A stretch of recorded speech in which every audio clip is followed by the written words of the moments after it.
আমাদের হয়তোবা মিডল অর্ডারে একটা ল্যাকিংস আছে। নাইম শেখ টপ রান গেটারের ভিতরে একজন ছিল। স্টার্লিং নিজে থেকে নাম উইথড্র করেছে। নেক্সট টাইম থেকে আমরা সতর্ক থাকবো। সবার শেষে মনে হয় আমরা প্র্যাকটিস শুরু করছি বিকজ অফ একটা কারণ ছিল যে আমরা ফুল গিয়ার্স নিয়ে নামতে চেয়েছিলাম, যেটা টিম ম্যানেজমেন্ট মানে ব্যবস্থা করেই কিন্তু প্লেয়ারদেরকে খুশি করেছে যে না, আমরা পুরো টিম এখনও হইতে পারিনি, যদিও ফরেন প্লেয়ার আসেনি, বাট আমরা গিয়ার্স নিয়েই নেমেছি এবং আমার কাছে মনে হচ্ছে প্র্যাকটিস সেশনটা মানে আজকের দিনের মতন খুব ভালো হয়েছে। যে লোকাল প্লেয়াররা আছে সেগুলো নিয়ে আসলে কতটুকু সন্তুষ্ট আপনি কোচ হিসেবে? ডেফিনেটলি আমি আগে থেকে বলে আসছি যে আমাদের হয়তোবা মিডল অর্ডারে একটা ল্যাকিংস আছে। এই জায়গাটা ফুলফিল করার জন্য আমরা বাইরের ফরেন প্লেয়ারদের সাথে কথাবার্তা চলতেছে স্টিল।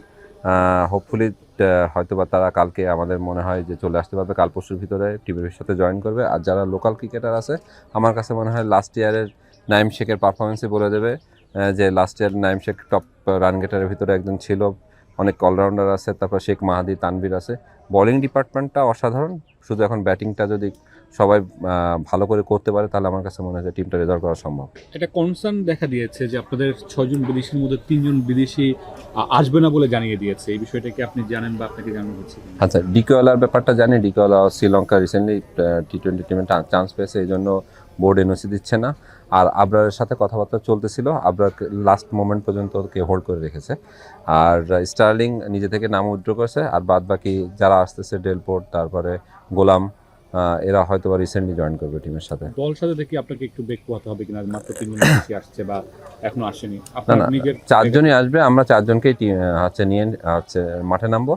দল সাজাতে অতটা বেগ পেতে হবে না আমাদের, যেহেতু 7জন লোকাল ক্রিকেটার খেলবে, 4জন ফরেন, তো আমরা 4জন ফরেনকে চেষ্টা করবো প্রথম থেকে যেন অ্যাভেলেবেল থাকে তারা এবং ম্যাচের সাথেই খেলতে পারে। দল সাজানোর কথাটা বলছে এই অর্থে যে 3টা বড় নাম যারা আসতে চাচ্ছেন, আপনারা তো ওই চিন্তাগুলো করেই হয়তো দল সাজানোর চিন্তা করছিলেন।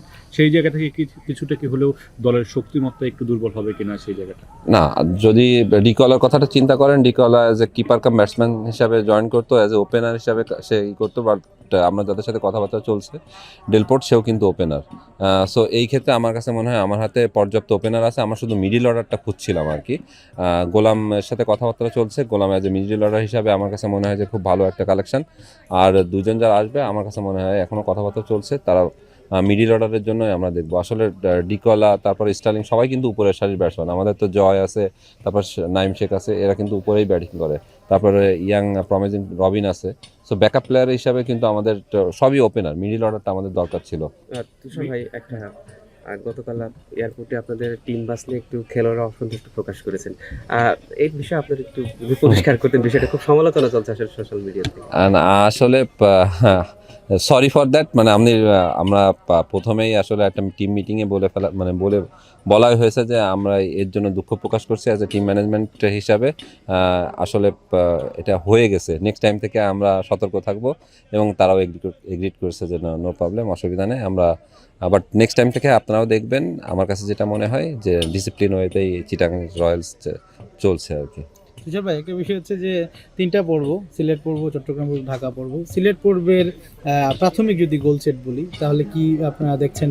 এর মধ্যে এখানে কিন্তু একটা ফ্যান বেজ আছে, আপনি জানেন যে ভরপুর দর্শক হয়, পাশাপাশি খুব ভালো একটা উইকেটও আছে।